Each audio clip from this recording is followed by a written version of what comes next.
세상을 연결하는 뉴스 브릿지입니다. 혹시 긱워커라는 말 들어보셨습니까? 안정적인 직장을 구하기가 어려운 요즘 오히려 자신이 일하고 싶을 때 자율적으로 일할 수 있는 긱워커가 화두로 떠오르고 있는데요. 이민영 박사와 자세히 얘기 나눠보겠습니다. 어서 오세요. 네, 반갑습니다. 네, 이 박사님 먼저 이 긱워커 단어가 아직 생소하신 분들이 상당히 좀 많을 것 같습니다. 어떤 뜻입니까? 긱워커라고 하는 단어는 1920년대 미국 재즈 공연장 주변에서 연주자를 그때그때 섭외해서 공연을 단기간에 썼던 그 단기 공연을 긱이라고 했습니다.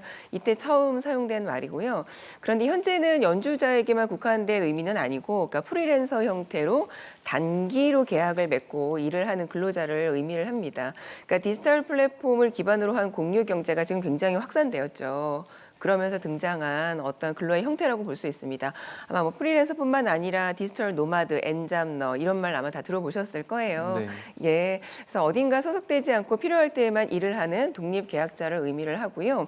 또 기업들이 이러한 긱워커들을 고용하면서 이루어지는 그 경제를 긱경제, 긱이코노미 자 이렇게 이야기를 합니다. 네, 그런데 이런 긱워커들이 그러면은 요새 좀 등장하게 되는 이런 사회적 배경은 따로 있을까요? 긱워커가 최근에 등장한 고용 형태로 보시는 분들이 많은데 사실은 그렇지는 않고요. 우리나라 경우에는 IMF 이후에 대기업 정규직이 줄고 비정규직이 이제 확대가 되었죠. 그러면서 기업에서는 외주나 하청을 이제 더욱 많이 하게 되었는데 그러다 보니까 안정적인 일자리가 없는 사람들은 다양한 형태로 일을 하기를 원하게 이제 된 것이고 또 기업의 입장에서도 필요할 때만 인력을 수급을 하니까 인건비를 최소로 줄일 목적이 이제 있었던 것이죠.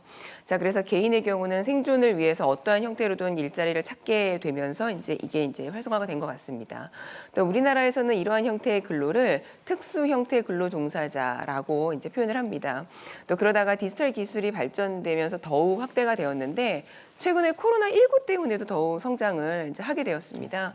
그래서 디지털 기술과 또 코로나19가 맞물리고 또 그러면서 관련된 플랫폼이 굉장히 이제 성장을 하게 되었다고 이제 보면 되는데요. 예를 들어서 코로나19로 인해서 배달 서비스가 굉장히 크게 이제 요구가 됩니다. 그래서 실제 이제 미국에서는 개인 차량으로 원하는 시간만큼 배달 서비스를 제공한다거나 하는 이런 일자리가 갑자기 늘어나게 되었죠. 그래서 전업주부들한테는 굉장히 인기 있는 부업이라고 하더라고요. 그래서 긱경제는 또 이뿐만 아니라 전문직에서도 또 쉽게 찾아볼 수가 있는데요. 글로벌 프리랜서 플랫폼인 업워크라고 하는 곳이 있습니다. 네. 업워크. 네. 네. 전 세계적으로 원격으로 활동하는 프리랜서가 무려 2억 5천만 명. 굉장히 많습니다. 네, 그러니까 또 이제 여기서 좀 특이한 점은 그 중에 50%가 이제 지세대라는 점입니다. 그래서 기업의 입장에서도 이러한 플랫폼을 활용하면 이점이 있는데 우리가 보통 기업에서 채용을 하는데 최소 한 달 정도가 걸립니다. 그런데 업워크라고 하는 플랫폼을 통하면 원하는 전문가를 3일이면 고용을 할 수가 있습니다.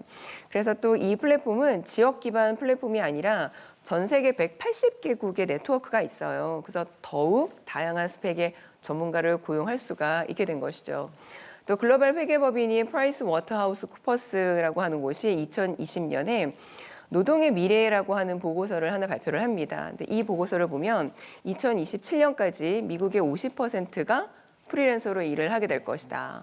그리고 중국 같은 경우는 2036년까지 4억 명의 노동자가 긱워커로 일을 하게 될 것이다. 이렇게 전망을 하고 있습니다. 네, 그 방금 말씀하신 업워크의 글로벌 네트워크도 그렇고 또 중국에서 일하는 사람들이 이렇게 많을 것이다라는 전망도 그렇고 이 긱워커가 상당히 세계적인 추세인 것 같습니다.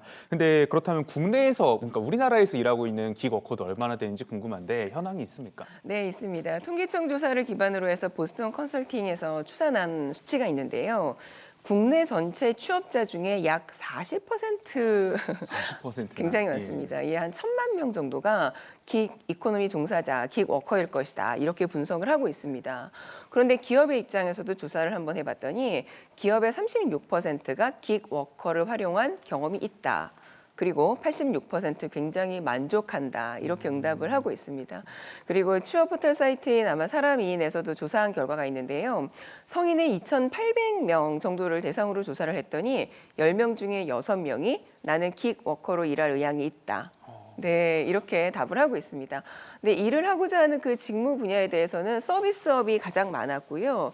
그리고는 문서 작업, 장문, 뭐 교육 또는 뭐 영상이나 IT 쪽은 너무 많았고요. 통역, 번역. 정말 다양한 곳에서 지금 기획워커로 활동하는 분들이 있었습니다. 그리고 실제 응답자 중에 한 20%가 실제 기획워커로 나는 활동을 해본 적이 있다라고 이제 응답을 했고요. 그런데 기획워커로 일을 하면서 어려움에 대해서는 지속적인 일자리 확보의 어려움, 그렇다 보니까 아무래도 수입도 일정치 못하고 이런 일 또는 또 일이 너무 많을 때 스케줄 관리가 어렵다. 뭐 이런 응답들이 있었습니다. 자, 우리가 쉽게 생각을 해보면 이미 많이들 알고 계시는데요. 뭐 탤런트뱅크, 뭐 크몽, 숨고 이런 사이트에서 우리가 기획워커들을 만나보실 수가 있습니다. 고급의 전문가들은 물론이고 특이 기술을 보유한 전문가들을 두루 살펴볼 수가 있는데요. 따라서 특이 기술을 보유한 경우라면 솔직히 말씀드리면 직장인으로 재직을 하는 것보다 훨씬 많은 수입을 기대할 수도 있습니다. 아, 그렇군요. 근데 보통 같은 경우에는 이렇게 안정된 직장을 추구하는 경우가 많은데 아까 말씀하셨던 그런 단점들에도 불구하고 이 사람들이 기획워커로 일하는 이유가 무엇일까요? 네, 조사 결과를 한번 살펴보니까 원하는 이유가 원하는 기간, 원하는 시간 내만 일할 수 있어서, 그러니까 좀 자유롭게 일할 수 있어서라는 응답이 한 80% 가까이에서 1위로 나타났습니다. 그리고 뒤를 잇는 거는요, 직장 내 인간관계나 왜 조직 문화에 신경 쓰지 않아서 너무 좋다. 네, 그리고 정년 없이 원할 때까지 일할 수 있어서 또 앞으로 이제 기워커가 어떤 보편적인 일자리 형태가 될 것 같다. 그리고 내 특기를 잘 살릴 수 있을 것 같다. 이런 응답들이 있었습니다. 그런데 눈여겨볼 만한 부분이 있습니다. 그러니까 기워커의 어려움으로 안정적인 수입이 없는 것에 대한 두려움이 있었거든요. 네. 그럼에도 불구하고 많은 분들이 기워커를 원한다는 거죠. 그래서 이 지점에서 우리가 MZ세대들의 특징을 조금 이해를 해볼 필요가 있는데요. 이들은 자신의 발전, 유연한 조직 문화, 그리고 워라밸 또는 일찍 은퇴하는 파이어족, 네, 이런 데 굉장히 관심이 많습니다. 그런데 직장에 매여 있으면 하고 싶은 일을 제대로 할 수가 없죠. 게다가 눈치를 보면서 즐겁지 않은 직장 생활을 원치 않습니다. 자, 그렇다 보니까 이들은 디지털 환경에서 업무하는 데 또 익숙하고 워라밸이 만약에 보장이 된다면 기획워커를 하지 않을 이유가 없습니다. 그래서 아까도 제가 말씀드렸지만 왜 특이 기술을 보유한 사람은 오히려 기획워커로 일할 때 수입을 더욱 많이 기대를 할 수 있기 때문에 우수한 인력들이라면 절대 조직에 들어가지 않을 거라는 겁니다. 그래서 기획워커가 사실은 바람직하지 않은 어떤 현상이다 이런 건 아니지만 기업의 입장에서도 우수 인재를 확보하기 위한 전략이 필요할 때라고 생각을 해봅니다. 네, 이렇게 말씀하신 것처럼 우리나라에서도 이렇게 기경제가 자리를 잡아가는 만큼 이를 뒷받침할 수 있는 정부 제도도 좀 잘 마련됐으면 좋겠습니다. 오늘 말씀 잘 들었습니다.